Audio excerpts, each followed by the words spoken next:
it's Antoinette the Confident Woman, and welcome back to my channel, your one-stop source for all things relating to confident living. If you're new here, welcome, and if you like what you see, then consider subscribing. Now, since summer's round the corner, I thought I might as well do this video, a couple of tips and tricks from the wealth of my experience with traveling with a baby and toddler. And I mean traveling like road trips, cruises, flights, both short and long haul. I mean, the longest flight I think I've had with a baby and toddler was a 10-hour flight in economy, and that's what you call an experience. So I'll just mention a couple of things that I think will help you ease the pain and the essentials that I think you should pack. Now, I think a lot of people get really anxious about traveling with children, particularly babies, because they can be unpredictable, and you don't want to be that dreaded parent whose child is screaming practically throughout the whole flight. Honey, I have been there, done that, got the badge. And I'll give you a couple of tips on how you can try and avoid this. And I say try because with children, sometimes when they want to do what they want to do, they're going to do it regardless. So although traveling with them is somewhat of like an oxymoron, especially on a long haul flight, I think it's worth doing because of the memories that you're creating. So make the most of life, especially if you've got children under 2, because you know, once they hit that 2-year mark, the prices just shoot up. Airlines becoming like they're adults. No. So yeah, make the most of your travels if you can, if you want to. And I would also like to hear from parents and carers or people that have had experience with traveling with children on what's worked for you. Remember, sharing is caring. So drop your pearls of wisdom down in the comment section below. And yeah, let's just get straight into the video. So for me, the first step is always planning and prepping, and being highly organized is so essential when it comes to traveling with children. I don't think you can ever be over prepared. It's so key and it's vital for things to just like run smoothly, and the earlier the better. And I've noticed that when I rush and I panic, that's when I'm most likely to miss something or forget something. So to start planning, always write a checklist. Do whatever works for you, but for me, I have a checklist on my phone. Sometimes I have to do it in paper. This will also help you know what things you need to get. So when you're going through your checklist, you realize, okay, I need to pick up this, that, and the other. You don't want to rely on your head for this. It's like the worst case scenario if you get abroad and you realize that you haven't taken vital things like children's medication that may not necessarily be easily accessible wherever you are. So break your checklist down, or I like to break my checklist down into each member of the family, so I know I haven't missed out anything, and then I have like a general list for like the joint things that we need. And still under planning, kind of blueprint your day. So like mentally map out the things you're going to do and the things you think you're going to need while you're abroad. And it also helps you in your packing, so you're not overpacking or you're not packing things you don't need. You don't need sun cream if you're going to Antarctica. You don't need woolly jumpers if you're going to the Caribbean. You get my drift. So kind of mentally prep what you're going to need for each day. So I literally put out the clothes, everything that I think I'm going to need, the accessories, the shoes for each day. And I obviously pack extras just in case. And I do the same for the flight. What do I think I'm going to need on the flight? And I pack extras as well, because things can happen that are unexpected. Things can happen that you may not have planned for, delays on the flight. So if you're planning foods or little meal packs, because I get like these Tupperwares where I put powdered food that I can mix on the plane for my daughter, and let's say in the day she will probably have 2, I would pack an extra one just in case. So do that and pack an extra just in case. And the same goes with nappies. If you know your child uses 5 nappies in the day, just add a couple more just in case. Mishaps happen, all sorts, and you don't want to be caught unawares. So the bottom line is you need to be prepared for the unexpected, because you just never know. And on this line, an example is air popping. You know, when the pressure on the flight changes, it's a lot of people dread it, not to talk about children, and it can be so uncomfortable and so painful. And this happened to my daughter on the last flight that we went on when we were like landing. She screamed the whole way down. No lie, it wasn't crying, this was screaming. And we finally figured out that the air pressure was affecting her ears. So my advice is, when you're taking off, when you're landing, get your child to suck on something like if they take the dummy, give them that dummy or the bottle. Like with my son, when he was really young, I was breastfeeding him when we took off and when we were landing. And I just feel like when there's something in their mouth that eases the pressure, it's better. And if it's a toddler, give them a sweet, a lolly, whatever it is, something that they can suck on and put in their mouth so that the pressure doesn't affect them so much. Also, always have a sick bag, especially if you know that your children are prone to travel sickness. When I was a child, I always threw up on every single flight I went on, so I know how it is. So just be prepared if your child is prone to getting sick when they're on a plane, when they're on a cruise, just have that sick bag there with them. Part of planning is also finding out what the destination that you're going to has, like the things that they provide for you in the room, the apartment, whatever it is. If you need bottles, sterilizers, high chairs or cots. I've only ever needed a travel cot once, but kind of find out so you don't overpack as well.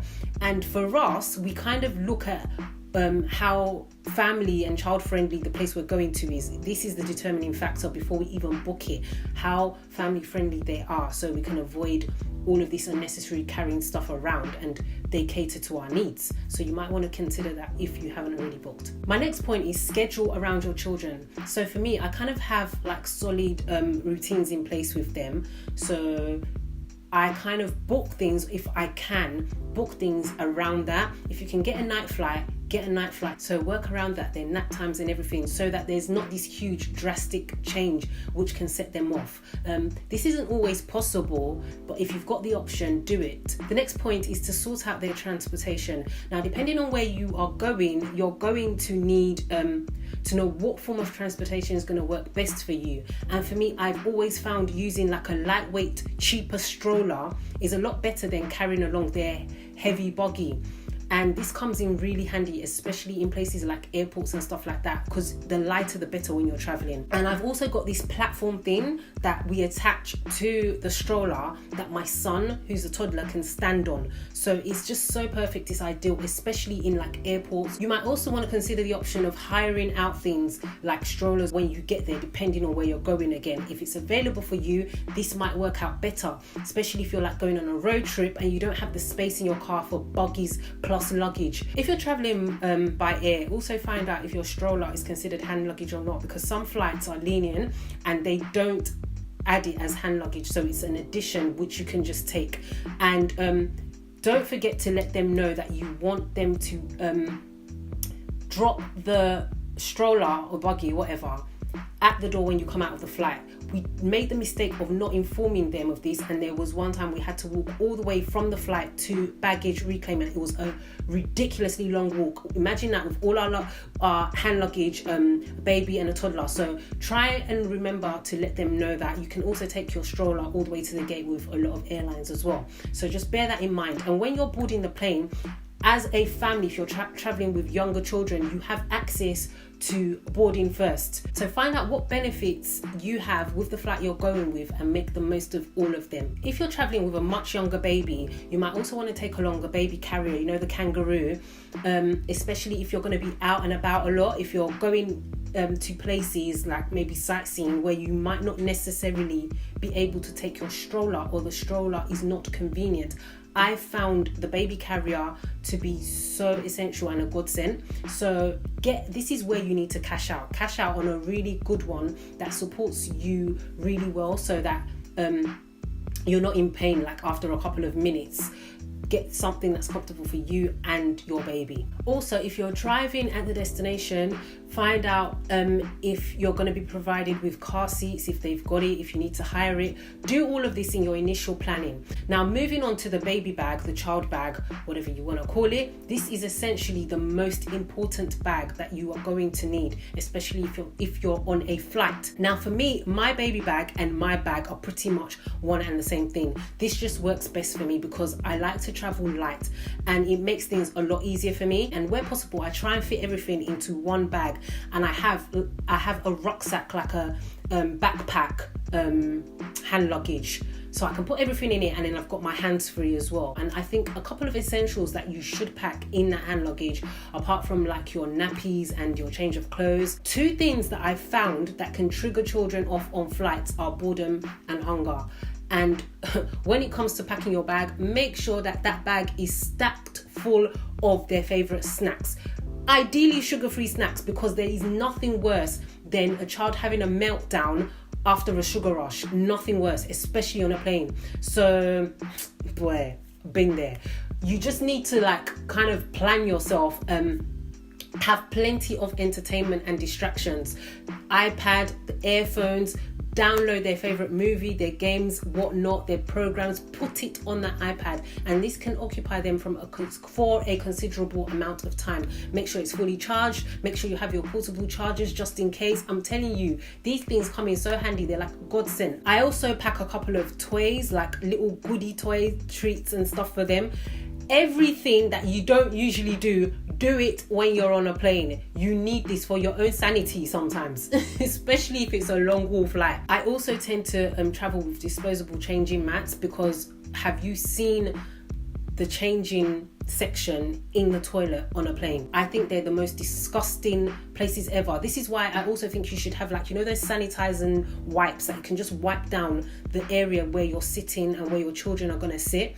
And if you don't have to go and change your child in the toilet, so for instance they haven't done a poo, it's just something like a wee, then change that child on your lap. Just do things that will make life a lot easier for you. I always go with a baby blanket as well, because you just never know, the flight might be too cold. And I've just found this so handy, not only on the flight, for so many other reasons. So just I pack that along. Sunglasses, sun hat, sun cream, whatever you need when you're getting out. If you're going to a hot country, think about that in advance and have that all in your hand luggage. And I also want to include my tried and tested wrapper. If you're African, you know exactly what I'm talking about. This has come in so useful in trying to get babies off to sleep. I just go to the back of the flight, put the baby on my back, rock them off, and in a couple of minutes they're gone. If you don't mind a couple of random stares, then do what you need to do. Finally, don't overly stress yourself out on this whole planning and prep. You also need to enjoy yourself. And the truth be told, there's children all around the world, so the likelihood is, even if you do forget something, you're most likely going to find it wherever you're going.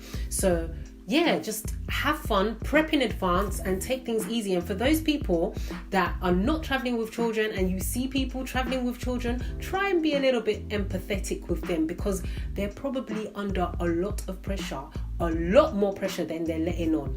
So guys, I hope you found that video useful. Give it a thumbs up if you did. Let me know in the comments section. And until my next video, remember that it's one step at a time to becoming confident. Bye for now. Pamela Chandler says, when you travel with children, you're giving them something that can never be taken away. Experience, exposure, and a way of life.